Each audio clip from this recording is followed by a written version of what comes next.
So, today we're going to talk about Kierkegaard's philosophy. As a summary by thephilosophy.com site. As always, the link is going to be down in the description. I do think that maybe this is going to be some sort of a series, since I'm very, very, very interested in philosophy, and I don't know, I think that I also tend to be philosophical about my own life and about things that I'm experiencing and I'm encountering essentially as well, which I don't know. I think that words are powerful, and also being able to verbalize things is incredibly powerful. And today, a very good friend of mine, whom I'm very grateful for having, so shout out to you. Maybe you're gonna see that someday. Was helping me with a problem that I'm having, and he was very, philosophical about it, and also explaining me his quote unquote life philosophy and all parts of it, which was very interesting. And I do understand, and it's just because of that. Well, not just because of that, but including that, it's been definitely quite a useful idea and an important idea to ask him, because I've understood that this might definitely be one of the reasons why that we as a group, we are friends, since we kind of share not necessarily the same thoughts and the same ideas and perspectives, but more or less the way of maybe living life and dealing with life, and just being to make it clear and precise, being philosophical about life. But anyway, we're going to talk about Søren Kierkegaard. I would actually really like to know how to pronounce his name correctly, but we're going to go through it. The first part is the existentialist philosophy of Søren Kierkegaard. Among the essential works of Kierkegaard, the Danish existentialist philosopher wrote The Alternative from 1843, Fear and Traveling from 1843 as well, The Concept of Anxiety, 1844, Concluding Unscientific Proscript to Philosophical Fragments, 1846, The Sickness Unto Death, 1849, and the last one is Either/Or, where there apparently is no date. Kierkegaard contrasts the philosophical system because he asserts the truth of individual existence and subjectivity. Become subjective is the highest task that he assigned to man. Subjectivity is truth is one of the most famous quotes by Kierkegaard. Kierkegaard versus, I think, Hegel, I assume that it is German, existence versus system. Kierkegaard is not a philosopher and did not want a philosopher. He did not write system and refused, opposed by Hegel, to build up a philosophical system where truths are coordinated and united into a totality. What is the system? It means a closed world, integrating all the truths and unifying them. The system is wrong to repudiate any separation and distinction. It coordinates the real in a fully closed. It contains is an achievement and offense. Hegelian cons will bring together the knowledge and the various spiritual manifestations within a closed. Kierkegaard reminds us that the existence, the mode of being of the individual subject, is precisely the opposite of the system. Life is anything but a closed world. It is opening, rupture, and discontinuity. To exist is to be there, unfinished, separate out any system, and of course any abstraction. Indeed, Kierkegaard also rejects the abstraction.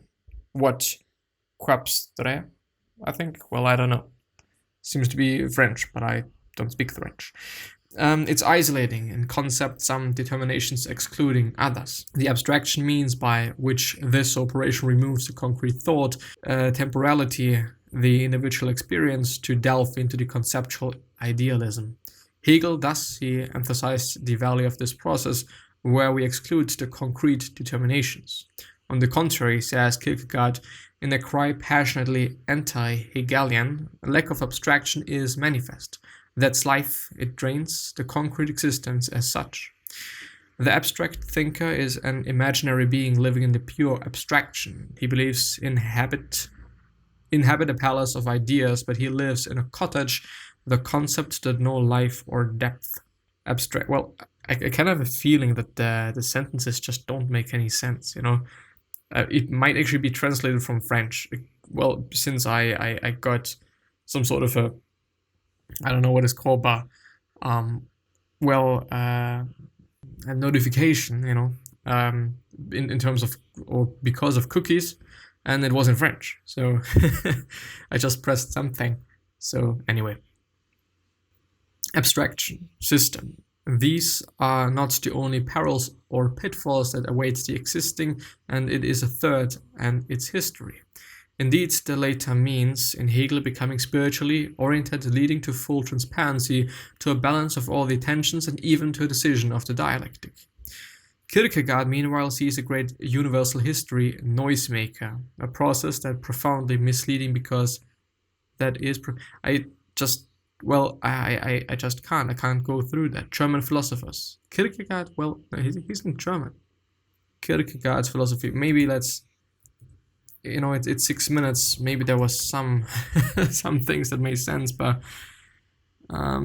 Encyclopedia of Philosophy. Should I have a look at this one? Let's actually have a look. I don't know. Maybe there's something in here. I don't wanna spare. Kierkegaard's life, Kierkegaard's rhetoric, aesthetics, ethics, religion, politics, life and works, academic tools, other internal sources. Let's actually go through rhetorics. Kierkegaard's central problematic was how to become a Christian in Christendom. The task was most difficult for the well-educated, since prevailing education and cultural institutions tended to produce stereotyped members of the crowd, quote-unquote, rather than to allow individuals to discover their own unique identities. This problem was compounded by the fact that Denmark had recently and very rapidly been transformed from a feudal or feudal society into a capitalist society. Universal elementary education, large-scale migration from rural areas into cities, and greatly increased social mobility meant that the social structure changed from a rigidly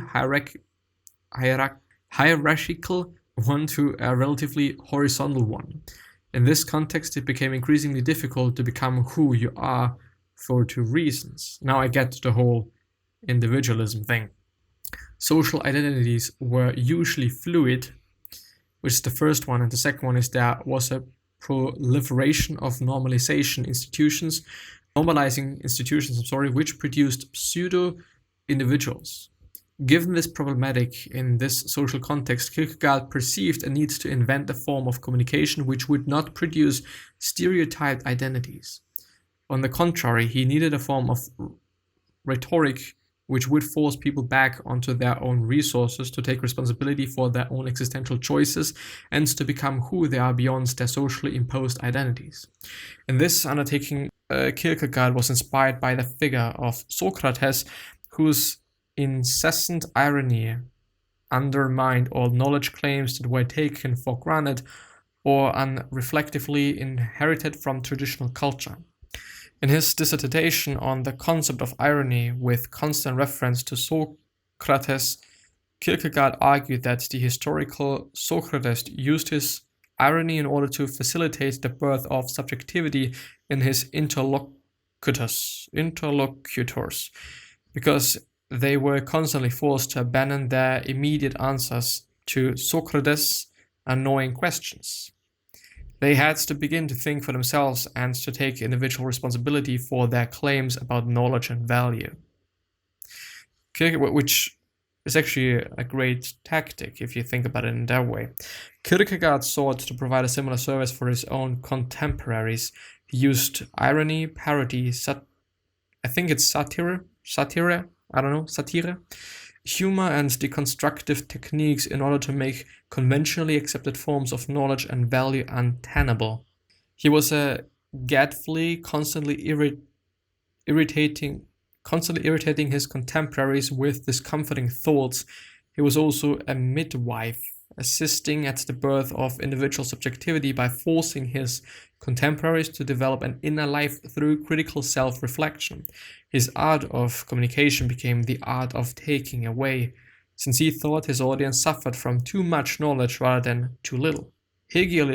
Hegelianism from Hegel promised to make absolute knowledge available by virtue of a science of logic. Anyone with the capacity to follow the dialectical progression of the perpetually transparent concepts of Hegel's logic would have access to the mind of God, which for Hegel was equivalent to the logical structure of the universe. Kierkegaard thought this to be the hubristic attempt to build a new Tower of Babel, or a Scala Paradisi, a dialectical ladder by which humans can climb with ease up to heaven. Kierkegaard's strategy was to invert this dialectic by seeking to make everything more difficult. Instead of seeing scientific knowledge as the means of human redemption, he regarded it as the greatest obstacle to redemption. Instead of seeking to give people more knowledge, he sought to take away what passed for knowledge. Instead of seeking to make God and Christian faith perfectly intelligible, he sought to emphasize the absolute transcendence by God of all human categories. Instead of setting himself up as a religious authority, Kierkegaard used a vast array of textual devices to undermine his authority as an author and to place responsibility for the existential significance to be derived from his text squarely on the reader. Which is amazing if you think about it and if you're able to do so. Which, I mean, if you're able to, speak your words in such a way that, if I can paraphrase that as far as I can understand it, so that the reader needs to look at him or herself to maybe find the information, even though, he says that information is not the problem, but too much information. Let's actually read ahead. Kierkegaard distanced himself from his texts by a variety of devices which served to problematize the authorial voice for the reader. He used pseudonyms in many of his works, both overtly aesthetic ones and overtly religious ones. He partitioned the texts into prefaces, forewords, interludes, postscripts, appendices. He assigned the authorship of parts of texts to different pseudonyms and invented further pseudonyms to be the editors or compilers of these pseudonymous writings. Sometimes Kierkegaard appended his name as an author, sometimes as the person responsible for publication, sometimes not at all. Sometimes Kierkegaard would publish more than one book on the same day. These simultaneous books embodied strikingly contrasting perspectives. He also published a whole series of works simultaneously, the pseudonymous works on the one hand, and on the other hand, the edifying discourses published under his own name. All of this play with narrative point of view, with contrasting works and with contrasting internal partitions within individual works, leaves the reader very disoriented. In combination with the incessant play of irony and Kierkegaard's predilection for paradox and semantic opacity, the texts became a polished surface to the reader in which the prime meaning to be discerned is the reader's own reflection. Christian faith for Kierkegaard is not a matter of learning dogma by rote. It is a matter of the individual repeatedly renewing her passionate subjective relationship to an object which can never be known but only believed in. This belief is offensive to reason since it only exists in the face of the absurd, the paradox of the eternal, immortal, infinite God being incarnated in time as a finite mortal. Kierkegaard's method of indirect communication was designed to serve the reliance of the reader on the authority of the author and on the received wisdom of the community. The reader was to be forced to take individual responsibility for knowing who he or she is and for knowing where she or he stands on the existential, ethical, and religious issues raised in the texts. While much of Kierkegaard's writing is presented indirectly under various pseudonyms, he did publish some works under his own name. These works fall into three genres. The first one is deliberations, the second edifying discourses, and the third reviews. The point of indirect communication is to position the reader to relate to the truth with appropriate passion, rather than to communicate the truth as such, which, as I'm thinking about it, is tremendous. If you're able to if I'm understanding correctly, which may or may not be the case, but if you communicate something in a way that makes the reader feel like that he or she is discovering the truth on his or her own, it is amazing, since people like to be in charge of things and like to think that they have achieved something. But of course, if the author is presenting it to them, it's not the same experience. It's not the same thing. It's like, okay, you gave it to me. Which is something completely different than, okay, I found it myself. Which, if you think about the fact that he published contrasting things, is amazing. I mean, okay, if I read this, but if I read the other thing as well, quite simultaneously, just to make things more easy, then the reader comes to the point like, wow, okay, these are contrasting. So what is the truth? It apparently is not what's in these books, or what should I think? Is it the first one, or is it the second book, or is it the second book or the first one? Is it the pro, or is it the contra book? And then it is indeed the case that the reader has to think on his or her own what makes sense, rather than if you read one thing and just believe in it. It's amazing. It's amazing work. But it is also very self-destructive if you think about it. You are having an opinion, and he probably also is having an opinion. But in the end, he crushes his own opinion for the sake of the reader being able to see what is right for them. Which I mean, we all wanna influence people. But this is, at least at my point of view, very selfless. It's insane. There's definitely going to be more content on such things. It's amazing to think about these things. I tremendously appreciate that, and I know that there's also people that appreciate that as well. Christopher's Philosophy Hour, I don't know, would be an amazing thing, and I am also pretty much looking forward to going through the book that my brother, not my friend, gave me. Let's see. The point of indirect communication is to position the reader to relate to the truth with appropriate passion, rather than to communicate the truth as such. In the review, however, it is appropriate to be objective, especially in drawing out a novel's life view and life development. A deliberation or overveils what the fuck, on the other hand, ought to be provocative and turn the reader's assumptions topsy-turvy. It draws on irony, the comic, and is high-spirited in order to get thoughts into motion prior to action. A deliberation is a weighing up as a propedoic to action, and identifying discourse, or edifying discourse, by contrast, rests in a mood and presupposes that the reader is already in faith. It seeks to build up the faith that is presupposed. Typically, Kierkegaard's edifying discourses invites that single individual, my reader, to dwell with a biblical passage for the sake of building up faith. Kierkegaard published many of his edifying discourses in shorter collection to accompany particular pseudonym texts, then later published them again in larger collections. He also published various discourses at the Communion on Fridays, which closely resemble sermons, although they are delivered without authority. These are particularly intimate addresses to the sincere Christian who strives to deepen the subjective position of faith through confession and through acceptance of divine forgiveness. It's amazing. It really, Kierkegaard draws attention to Christianity's inverted dialect, which demands that we exercise quote-unquote double vision to see in worldly things their spiritual opposites, such as hope in hopelessness, strength in weakness, and prosperity and adversity.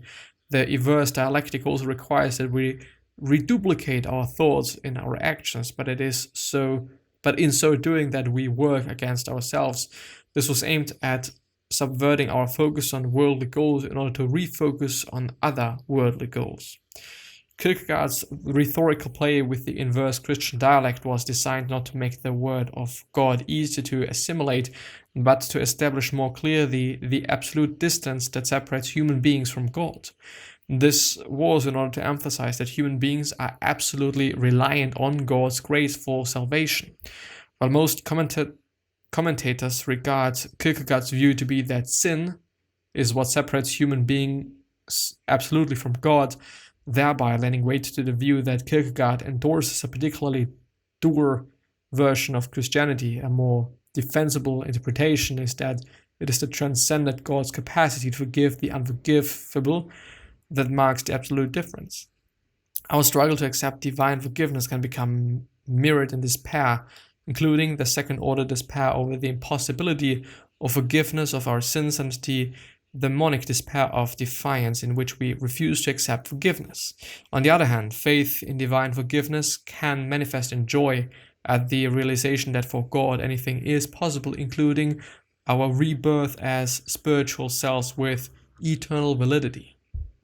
And that's it with Kierkegaard's rhetoric. The next point would be Kierkegaard's aesthetics, which we may or may not go through. Maybe I'm going to have a look at it at first. Well, Kierkegaard's ethics would probably be interesting if I can take the word ethics as literally, like, well, you know what I mean.